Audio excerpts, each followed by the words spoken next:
Brought to you by Charity Mobile. Switch to the phone company that supports your beliefs.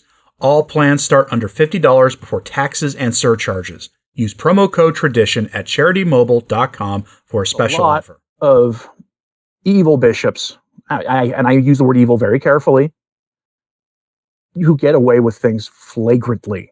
Usually the story I'm going to tell you today is something I report on during Lent, because every year in Lent, bishops in parts of Germany, usually the same ones, over and over again, decide that certain parishes in their diocese or their cathedrals are going to be home to blasphemous, evil, quote-unquote art during Lent. Sometimes this happens during Advent too. Well, there's a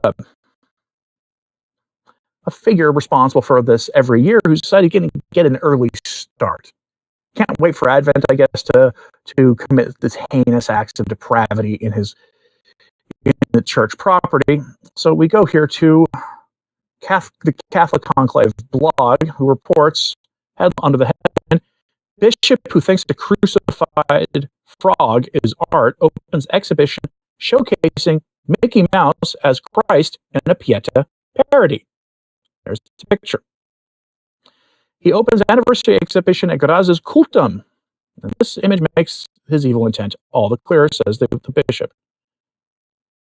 This is the Bishop of Innsbruck. Yes, he has displayed images of a frog on a cross before during Lent. Why? Malachi Martin used to talk about perfect possession. People who not only are possessed but are willingly so. They know they are. I almost wonder if that's what's going on here, because I can't imagine any rational person who is even vaguely thinks that they're Catholic thinking this is okay. It's either that or there are demons whispering in his ear and other things going on in his life, making him susceptible to this stuff. I don't know. Maybe one of Father Ripperger's generational spirits or something. I don't know.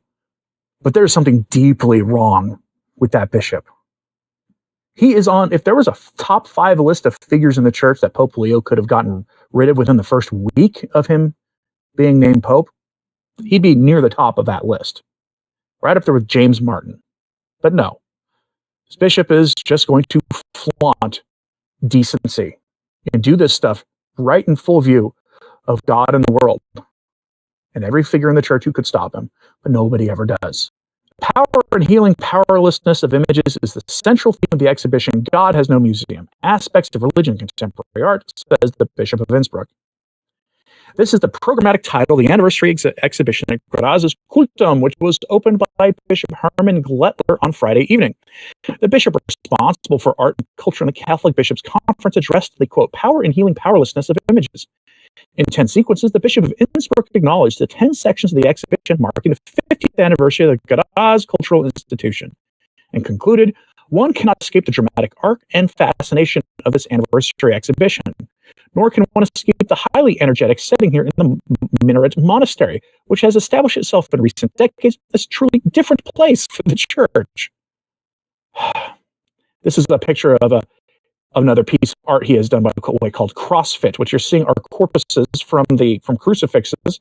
Who knows how many crucifixes here, all removed from crosses and then linked together in artwork for his wall. Why? You'd have to ask the demon-influenced bishop here. Politics, society, social issues, religion, and everything human are perceived, endured, poetically negotiated in cultum and artistic discourses, exhibitions, concerts, readings, and lectures. Concerts, yes, he has had concerts in his church property before with secular musicians. Hopefully also in the future, said the bishop, who praised the exhibition curator Johannes Rachenberger. With impressive professionalism, love, and resilience, he dreamed up, fought for, and operated a museum that with its vision and critical spirituality is simply a blessing and will continue to be so for the next 50 years. There it is. Critical spirituality. If you are not familiar with fill in the blank term with the word critical attached to it, critical studies, in this case spirituality, but history, economics, sociology, whatever it is a Marxist framework for dismantling the established order of things in that field of study, and then turning it to use for propaganda for pushing serious political change.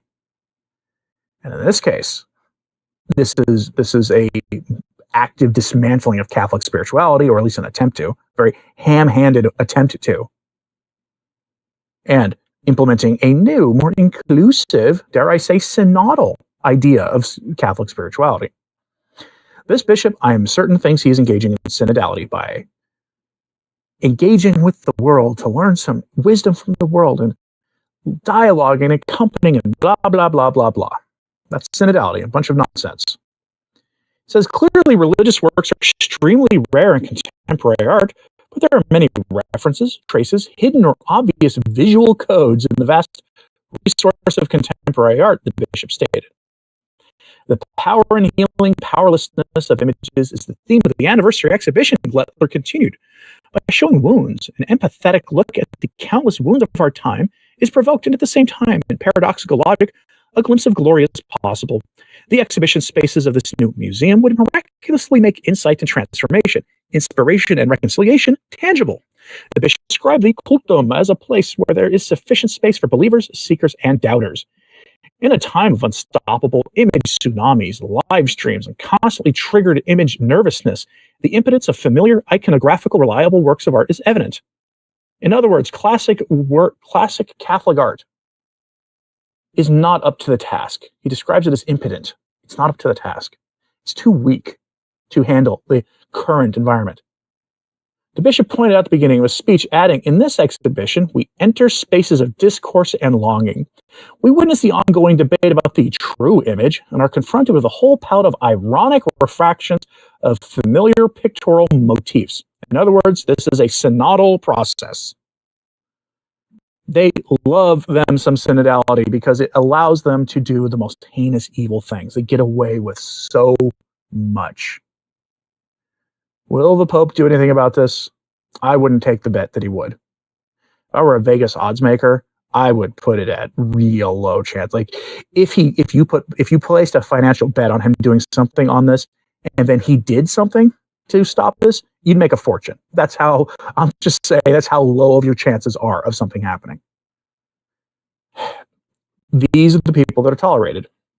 Meanwhile, the true, the good, and the beautiful in the church continue to get crushed. Bishops like that are not only tolerated, but they're celebrated, allowed to talk to the secular media and flaunt what they're doing.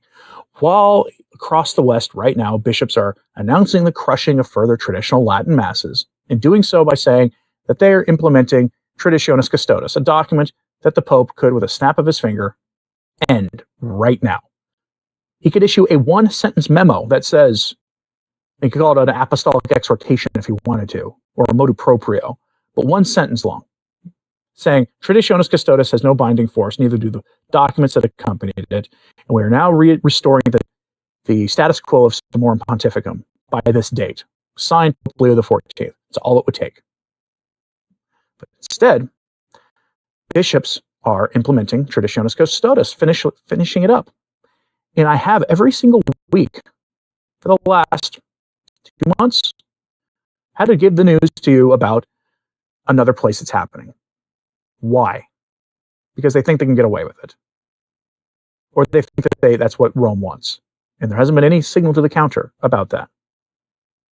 Meanwhile, Catholics are outraged by stuff like Bishop Glettler. He's not the only person doing this stuff. He's just the most over-the-top version of it, most over-the-top corrupted example of it.